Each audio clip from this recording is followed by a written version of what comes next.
አጠቃላይ ባለጊዜዎቹ መዋቅር ምን ይመስላል፣ አደረጃጀቱ ምን ይመስላል የሚለውን ሊዘረዝርና ከዛ ውስጥ አንዱን ፒክ አድርጌ ነው ዛሬ የሚያወራው። አደረጃጀቱ የአብይ ልክ አብይ ወደ ስልጣን እንደመጣ የኢትዮጵያ ሕዝብ አብይን ቢደግፍም አብይ ያሰበው ህልሙ ሌላ ፋሽስታዊ ህልም ስላለው የህዝብ ድጋፍ ሰስቴነብል አይደለም በሚል የራሱን ማፊያ ቡድን ማደራጀት ጀመረ። ልክ የኢትዮጵያ ህዝብ እየጨፈረ ባለበት ሰዓት 2018 እንደ አውሮፓ አቆጣጠር ህዝብ ሃኒሙን ውስጥ ነበርንኛ። በቃ አለፈልን ኢትዮጵያ ከዚህ በኋላ ወደ አምባገነንነት ወደዛ አይነት ስርዓት አንመለስም ብለን ስንጨፍር ነበር። በዛን ጊዜ ብዙ ኢትዮጵያውያን እንደው አብዛኛው ማለት ኦልሞስት እንደዛ ነበር የታሰበው፣ አልጠረጠርንም። አብይ ግን ማፊያ ቡድን ማደራጀት ጀምሯል። ከጅምሩ የመጀመሪያ ይሄ ማፊያ ቡድን ሲያደራጅ እንግዲህ ሁለት የአስተዳደራዊ መዋቅር ተፈጠረ። ወይ ከጅምሩ ነው የምነግራችሁ። ልክ አብይ ስልጣን እንደያዘ አብይ የጀመረው መንግስት ውስጥ ሌላ መዋቅር ትክክለኛው መንግስትን መመስረት ጀመረ። አሁን ሁለት አይነት ነው አሁን ኢትዮጵያ ውስጥ በአሁኑ ሰዓት ያለው መንግስት ሁለት አይነት ነው። አንዱ ከውጭ የምታየው ሚኒስቴር መስሪያ ቤቶቹ አሉ፣ ክልል መንግስታት አሉ፣ ከተማ መስተዳደር አለ። እሱ ከውጭ ነው የምታዩት። ትክክለኛ የአብይ መዋቅር ግን አይታይም፣ የለም። እሱ ነው የምነግራችሁ ዛሬ። የአብይ ስርዓት ከፈለጋችሁ ዲፕ ስቴት በሉት። የአብይ ስርዓት የገዳይ፣ የአፋኝ፣ የዘራፊ ስርዓት የሚባለው ትክክለኛውን ሞዱስ ኦፕረንዲ ኦፍ አብይ ሲስተም የሚባለው እሱን ነው የምነግራችሁ እንጂ ከውጭ የምታዩት ሚኒስቴሮች ይሄ ናቸው። 7-8 ሴቶች ሚኒስቴሮች አሉ። ከዛ እዛ አካባቢ ሚኒስቴሮች እንደዚህ አገር የሚመሩ ሚኒስቴሮች አሉ። እሱ ውሸት ነው፣ የለም እንደዛ። እሱ እንትን ነው ይሄ ዲሪቶ የሚባለው ከውጭ አብይ የሚለብሰው ነው። ትክክለኛው የአብይ ስራ የአብይ አገዛዝ ምንድን ነው፣ ምን ይመስላል የሚለው ነው ዛሬ ምነግራችሁ። ዲሪቶውን አንስቼ ማን ነው ምን ይመስላል ስርዓቱ ብዬ እሱን ነው አንድ በአንድ ምነግራችሁ።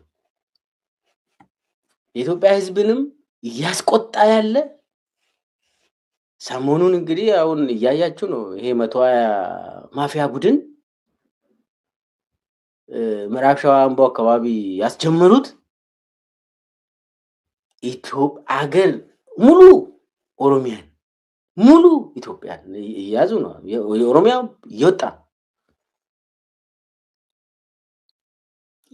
እንዳለ አሁን ሰሞኑ ጃዋር ይዞታል፣ በሚገባ ይዞታል።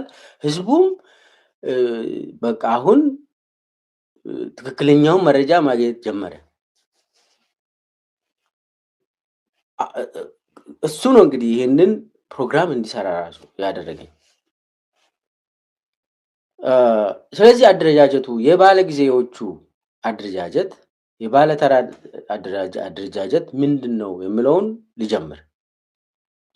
እነኚህ ቡድኖች የቢዝነስና የታጠቀ ቡድን ነው። የታጠቀ ቢዝነስ ኤንድ አርምድ ግሩፕ ናቸው። እነኚህ ቢዝነስ ይሰራሉ፣ ይገላሉ፣ ያፍናሉ፣ ያሰቃያሉ። ዋናው ዓላማው አብይን ስልጣን ላይ ለመጠበቅ። ይህን አብይን ስልጣን ላይ እስከ ጠበቅ ድረስ ትገላለህ፣ ትዘርፋለህ፣ ታሰቃያለህ፣ ታጠፋለህ፣ የፈለግከውን ነገር ታደርጋለህ፣ አትነካም። ዋናው ዓላማ እችን ያዝና ይላል አብይ አብይን ቤተመንግስት ውስጥ ማምለክ ይግድላል። ከዛ በኋላ ከዛ ውጪ የፈለግከውን ታደርጋለህ። ለዛ የተዘጋጁ መዋቅሮች መዓት የማፊያ መዋቅሮች አሉ። የማይነኩ አይነኬ ማፊያ ቡድኖች አሉ። ከዛ ውስጥ 120ን ልጀምር ህዝብ በደንብ እንዲረዳ ስለምፈልግ 120 አምቦ አካባቢ ነው ያስጀመሩት። ከዛ ያሰፉ ወደ ምዕራብ ሸዋ ሙሉ ያዙ። ከዛ አዲስ አበባ ዙሪያንም ያዙ። ከዛ ኦሮሚያ ሙሉ በሙሉ ተሰራጨ። ይሄ አምቦ ላይ የተጀመረው 150 ኪሎ ሜትር ራዲየስ ላይ የተጀመረው የማፊያ እና የዝርፊያ የግድያ ስኳድ ይሄ ተሞክሮው መላ ኦሮሚያ ላይ አዳረሱት። አንዱ 120 ነው ልዘርዝርና በኋላ እመጣበታለሁ። 120 ቡድን ነው። ከዛ መከላከያ ውስጥ ንዑስ ንጉሶች ተፈጥሮ የሚያፍኑት የሚዘርፉት የነሱም ቢዝነስ ግሩፕ ናቸው። 120 ቡድን ውስጥ ደግሞ በጣም አይነኬዎች የሚባሉ 1-5 ቡድኖች አሉ። አሁን ከውጪ ሰው መከላከያን ሲያይ ይሁን የመከላከያ ሰራዊት በቃ አንድ ይመስላቸዋል። ነገሩ እንደዛ አይደለም። መከላከያ ቡድን ንዑስ ንጉሶች ተፈጥሮ ኪንግደም አላቸው። አይነኩም፣ እርስ በራሳቸውም አይነካኩም። አብይ ሆን ብሎ እንደዚህ አድርጎ የፈጠረው መከላከያ ቡድን እኮ እዛው ራሱ እንዳግባባ ይፈልጋል አብይ። የመከላከያ ቡድን እና እዛ በተለይ አዲስ አበባ ላይ የሚታየው ንጉስ ኪንግደም ሆኖ ተከፋፍለው ለአብይ ብሎ ይገላሉ፣ ለራሳቸው ደግሞ ይዘርፋሉ። ይሄ ቡድን የመከላከያ ውስጥ ያለው ዋናው ቤተመንግስቱና ወደ ቤተመንግስት የሚቀርብ ዋናው የቢዝነስ እና የግድያ ቡድን ሆኖ የሚያገለግለው ሪፐብሊካን ጋርድ ነው። ሪፐብሊካን ጋርድ በጣም ለአብይ የሚቀርብ ነው። ከቤተ መንግስት ነው የሚመራ። ቶፊቅ መደድ ነበር እሱን የሚመራ። አሁን አዲስ አበባን ተረክቧል ቶፊቅ መደድ። ያው ሪፐብሊካን ጋርድንም በዛው አብይን ያግዛል። ያ አዲሱ ሰው የቶፊቅ ቦታ የተመደበ ሰው እስከሚለምደው ያው ቶፊቅ ራሱ ነው ያንን የሪፐብሊካን ጋርድ አዛዦች አሉ። እነሱም ስራ ይሰራሉ፣ ይዘርፋሉ፣ ያዘርፋሉ፣ ያስገድላሉ። ነገር ግን ቶፊቅ አሁንም ቀጥሏል በሪፐብሊካን ጋርድ እና አሁን አዲስ አበባን ይዟል። የአዲስ አበባ ፖሊስ ምናምን ብሎ አንዱ እሱ ነው። ሌላው ንጉስ የማፊያ ቡድን የራሱን የቢዝነስ ኤምፓየር ፈጥሮ ሰውን የሚገሉ የሚያፍኑ የብርሃኑ ጁላ ቡድን ነው። የብርሃኑ ጁላ ባለፈው ሽርሽር አዲስ የሚል እና የተለያዩ ቡድን ቢዝነስ ኤምፓየር ብዬ አቅርቤያለሁ። እሱ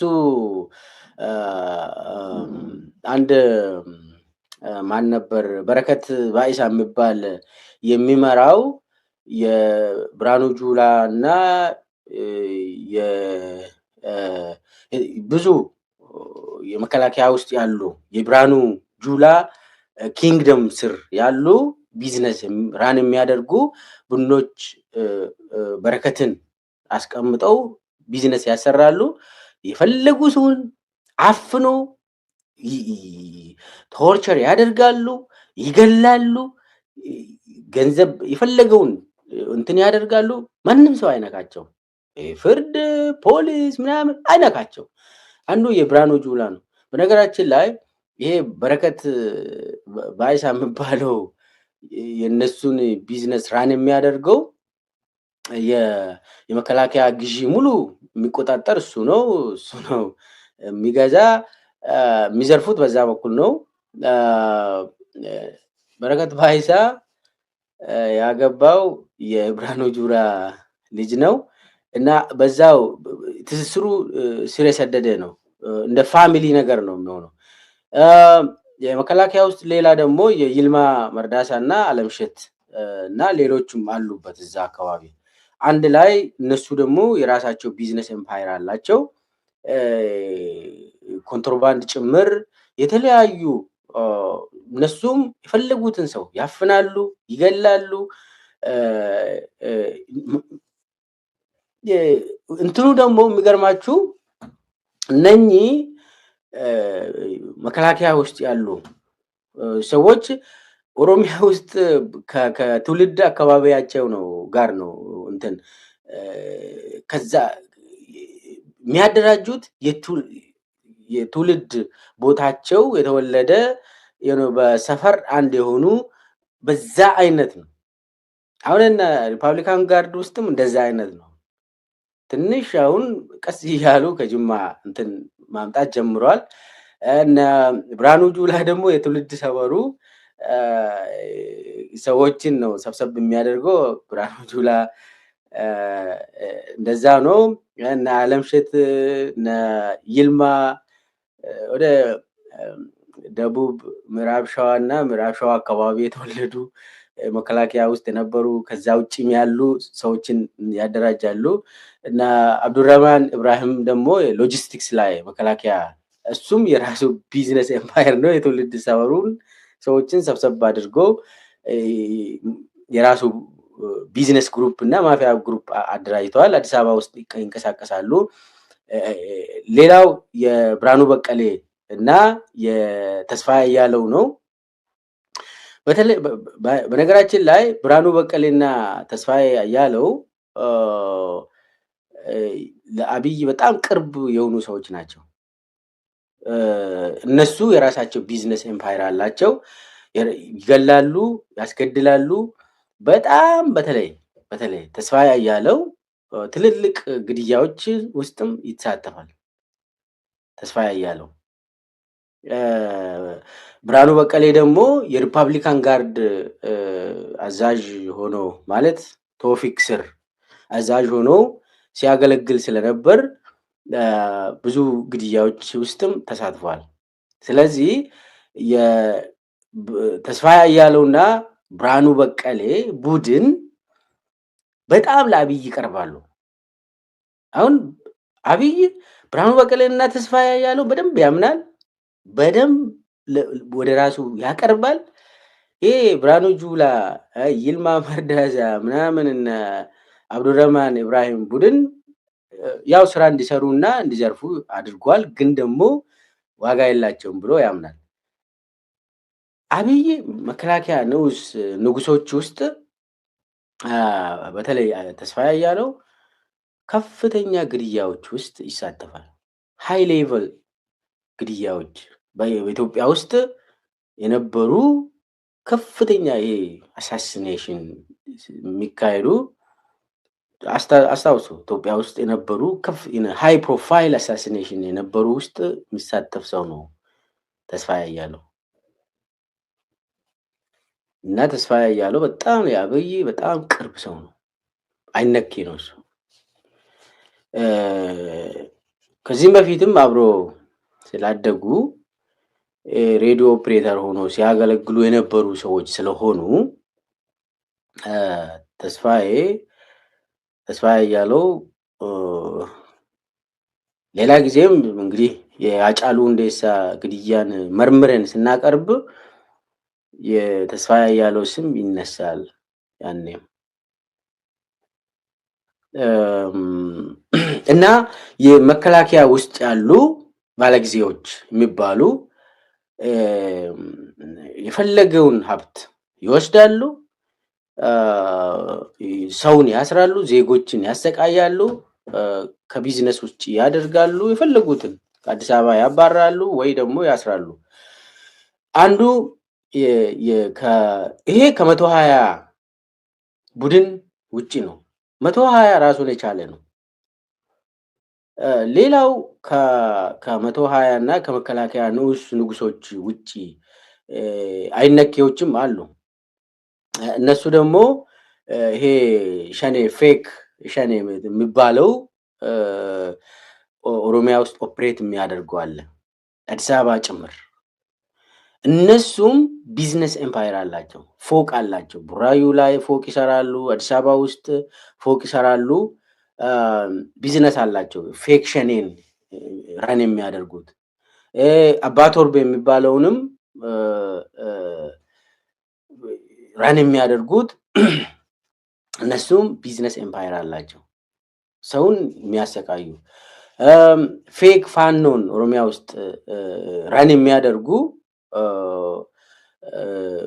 የተለያዩ አካባቢ ወደ ኦሮሚያ ውስጥ የተለያየ ቦታ አውቆ ፋኖ ኦሮሚያ ውስጥ ገባ ብሎ ፋኖን ፌክ ፋኖን አደራጅቶ ራን የሚያደርጉት አዲስ አበባ ውስጥ በጣም ከፍተኛ ቢዝነስ ያላቸው ማፊያ ቡድን አደራጅቶ ያንን ይሰራሉ። የተለያዩ ደግሞ በተለያየ አካባቢ እንደዚህ የቪጂላንቴ ግሩፕን ፈጥሮ በተለይ ሰውን አንገት የሚቀላ ማይሆን ነገር የሚያደርጉ ሰዎችን ራን የሚያደርጉ የነ ሲሳይ ቶላ የብሔራዊ ደህንነት ጽሕፈት ቤት አለ። እነሱም ይዘርፋሉ። አሁን ሲሳይ ቶላ እነ ዳንኤል ክብረት የተለያዩ ቪጂላንቴ ግሩፕን ራን ያደርጋሉ። ራሱን የቻለ ነው። እሱ ደግሞ ለምሳሌ አሁን አጣዬ አካባቢ የተከሰተው የምናስታውሰው፣ ደራ አካባቢ የተከሰተውን ነገር የምናስታውሰው በቀጥታ ሲመሩ የነበሩ እነ ዳንኤል ክብረት እነ ሲሳይ ቶላ እነኚህ ቪጂላንቴ ግሩፕ አላቸው እና ብዙ ቦታ ማንሳት ይቻላል። ሰፊ እሱም ራሱን የቻለ ነው። አሁን የመጨረሻ በቃ አደራጅቶ ኦልሞስት ሁሉም ይደራጃል። በቀጥታ ሰው ማሰቃየት ውስጥ እንትን ላይ የሚሳተፍ ይደራጃል። ከዛም መጨረሻ ላይ ደግሞ የጋቸነ ስርና የሚባለውን በህግ ደረጃ አዋቀሩት ኦሮሚያ ላይ። ይሄ ጋቸነ ስርና የሚባለው በኦሮሚያ ምክር ቤት በጨፌ ኦሮሚያ በጸደቀው ህግ ጋቸነ ስርና ማለት የስርዓቱ ጠባቂ ብሎ ያዋቀሩት፣ የስርዓቱ ጠባቂ የአብይ ስርዓት ጠባቂ ብሎ ህግ አውጥተው ኦሮሚያ ላይ ያዋቀሩት ወጣቶችን እዛ ውስጥ አስገብተው እንትን ያደርጋሉ። ይሄ ጋቸነ ስርና ማለት እንግዲህ ህዝባዊ ስርዓት ጠባቂ አድርጎ ለማደራጀት እንደ ባሲጅ የሚባለው የኢራኑ አይአርጂሲ እንደዛ አይነት ያስታጥቃሉ። እዛ ሚሊሻ እዛ ውስጥ ስር እንዲገባ ተደርጎ ነበር። አሁን ሚሊሻ ትንሽ ራሱን እንዲችል አደረጉ። እነሱንም ግደሉ፣ እንደፈለጋችሁ ዝረፉ ተባለ። ሚሊሻም ድሮ እኮ ሚሊሻ ያው አባቶቻችን ናቸው። ሚሊሻ አሁን ምንድነው ያደረጉት? ዝረፉ ተባሉ። ከሌሎቹ ዘራፊ ቡድን ጋር ያው ለየት ያለ ስርዓት ነው። ሚሊሻም እንደዛ ተብሏል። እሱ ይሄ ጋቸነ ስርናም አለ። ይሄ በነገራችን ላይ እንግዲህ ባለጊዜዎች ስንል ከዛ ውስጥ ቦልድ ሆኖ የሚታየው ባለጊዜ የተወሰኑ ሁለት ናቸው። 120 እና መከላከያ ውስጥ ያሉ ንጉሶች አሉ። የኤምፓየር የራሳቸውን ኪንግደም ፈጥሮ ራን የሚያደርጉ እነኚህ ሁለቱ ይታያሉ። አዲስ አበባ ውስጥ በደንብ ጎልቶ ይታያሉ። ቢዝነሳቸው ይታያል። አዲስ አበባ ውስጥ እንደፈለጉ የፈነጩ የሚሄዱ እነኚህ 120 እና የመከላከያው ነው የሚታየው። ከዚህ ጋር ተያይዞ ደግሞ ይሄ የታጠቀ ሀብት ያለው ማፊያ ቡድን ጋር የሚሰራ ደግሞ ባለጊዜ ቡድን የዲጂታል አርሚ አለው። የሚዲያ ሰራዊት አለው። አሁን በተለይ የስርቆቱ ማለት ዝርፊያው ላይ ያው ሶሻል ሚዲያን አይጠቀሙ እንደዚህ ዘረፍን አይሉም። ነገር ግን ሲያሰቃዩ የአብይን ተቃዋሚ ነው ብለው ሲገሉ ሲያሰቃዩ ሲገርፉ ቪዲዮ ቀርጾ ለሴንትራል ኮማንድ ይልካሉ፣ ሪፖርት ያደርጋሉ። ይሄ ቡድን ስራውን ደግሞ ሪፖርት ያደርጋል ሲያሰቃይ። ወደ ሴንተሩ ለምሳሌ ኦሮሚያ ውስጥ የሚንቀሳቀሱ ሰውን የሚያሰቃዩ፣ ሰውን የሚገርፉ፣ የሚገሉ፣ ረሽነው የሚጥሉ ወደ ሴንትራል ኮማንዱ ወደ ሶሻል ሚዲያ አርሚ ኮማንዱ ለምሳሌ ኦሮሚያ ላይ ሽመልስ ራሱ ነው ኮማንድ የሚያደርገው። ዋትስአፕ ግሩፕ አለ ኦሮሚያ ላይ። ዋትስአፕ ግሩፑ የዋና የቡድኖቹ እንደየከተሞቹ ይለያያሉ፣ ስም ይሰጣል። ለምሳሌ አምቦ ላይ 120 ከተባለ የግድ አዳማ ላይ 120 አይባልም፣ ሻሸመኔ ላይ 120 አይባልም የግድ። ነገር ግን ሰውን ለምሳሌ ለማስገደል ከተፈለገ አንዱን ቡድን ወስዶ ሌላ ከተማ ወስዶ አስገድለው ወደ ቦታው ይመለሳል። ያ ገዳዩ ቡድን እንትን ያደርጋሉ። ቦታ ለዋውጠው ነው እንደዚህ የሚያደርጉት። ከገደሉ በኋላ ቪዲዮ ይልካሉ፣ ከገረፉ በኋላ ቪዲዮ ይልካሉ። የዋትስአፕ ግሩፑ ላይ ከዛ የትኛው ነው መውጣት ያለበት ብሎ ይወስኑና ኦቶራይዝ የተደረገው ቪዲዮ ይለቀቃል። በፌክ አካውንት ነው የሚለቀቀው። ስለዚህ ይሄ ዲጂታል አርሚው ይሄ ሚዲያ ሰራዊት የሚባለው አለ። ዋና ኮማንድ አላቸው እነሱ። መሬት ላይ የሚገላለ፣ ሶሻል ሚዲያ ላይም የሚገላለ።